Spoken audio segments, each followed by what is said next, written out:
having passionately outlined our vision for unity and collaboration among the different groups in our struggle, I feel the need to shed more light on these concepts.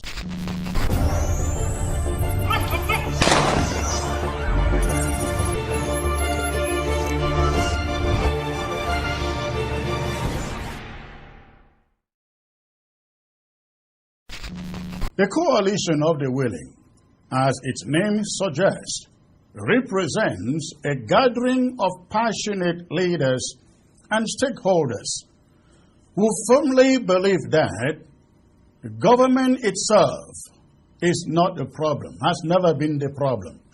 Rather, it is the mindset of those choosing to lead the government that poses the challenge. The issue lies within character, not within institutions. In any organization, there are entry and exit points for leaders to come and go. Our struggle is no exception. When the rules dictate for valid reasons that your time is up, it is not acceptable to land yourself in prison and then form a faction from behind bars in an attempt to cling to power.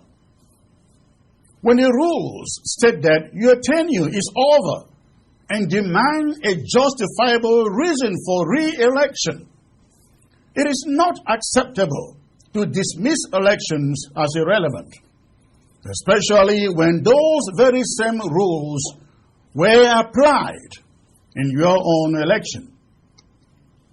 When the rules stipulate a 6-month time frame for standing in elections, it is also not acceptable to initially agree and then suddenly, on the eve of the election, declare your refusal and impose yourself upon the people. When the rules call for accountability and transparency, it is not acceptable to merely pay lip service to these principles for the sake of convenience, while simultaneously manipulating the system to evade true accountability. This mindset and lack of character is what has tarnished the reputation of the idea behind the interim government. We all, including myself, wholeheartedly embrace this idea from the very beginning.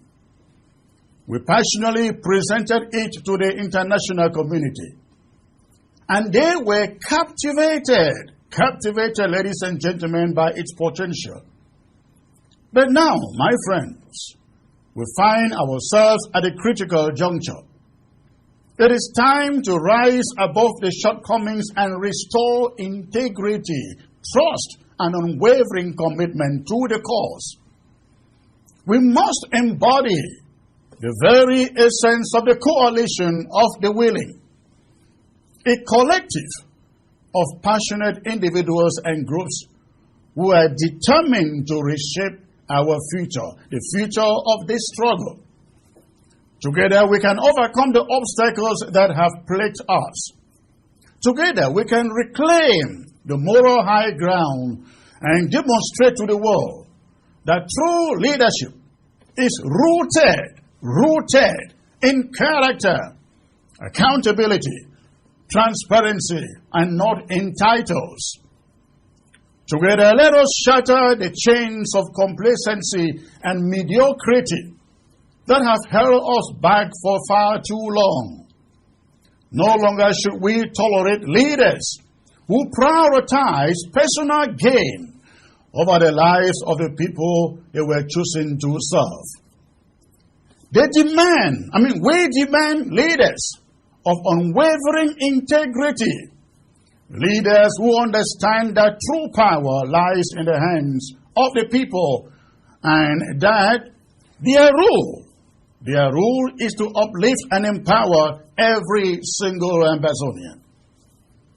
Our movement should not just be a collection of empty words and hollow promises, It is a burning fire within our souls, fueled by the injustices we have witnessed and the dreams we hold dear. We refuse to be silenced, marginalized, or dismissed. We will not allow the noble ideals we champion to be tarnished by those who have lost sight of their purpose. Together, we will write a new chapter in the annals of history. Together, we will create a country where justice reigns supreme, where leaders serve with honor, and where the hopes and dreams of every individual are nurtured and cherished.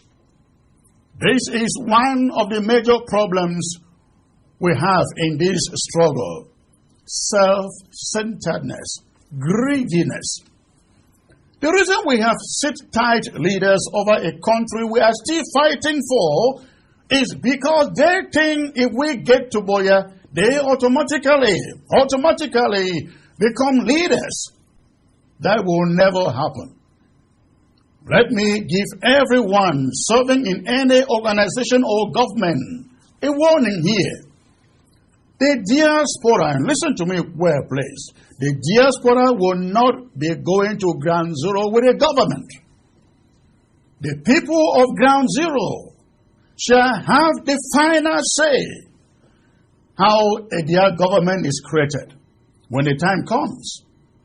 That will not be decided in the diaspora. To the best of my knowledge, and as someone who was there from the beginning, the idea of the interim government wasn't formed to go to ground zero to become the government of Ambazonia. Rather, it was created to facilitate and coordinate the Ambazonia diaspora for ground zero support.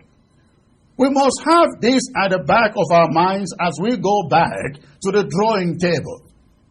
If we forget this, we will keep on picking leaders who think that we are swearing them in to become eternal leaders.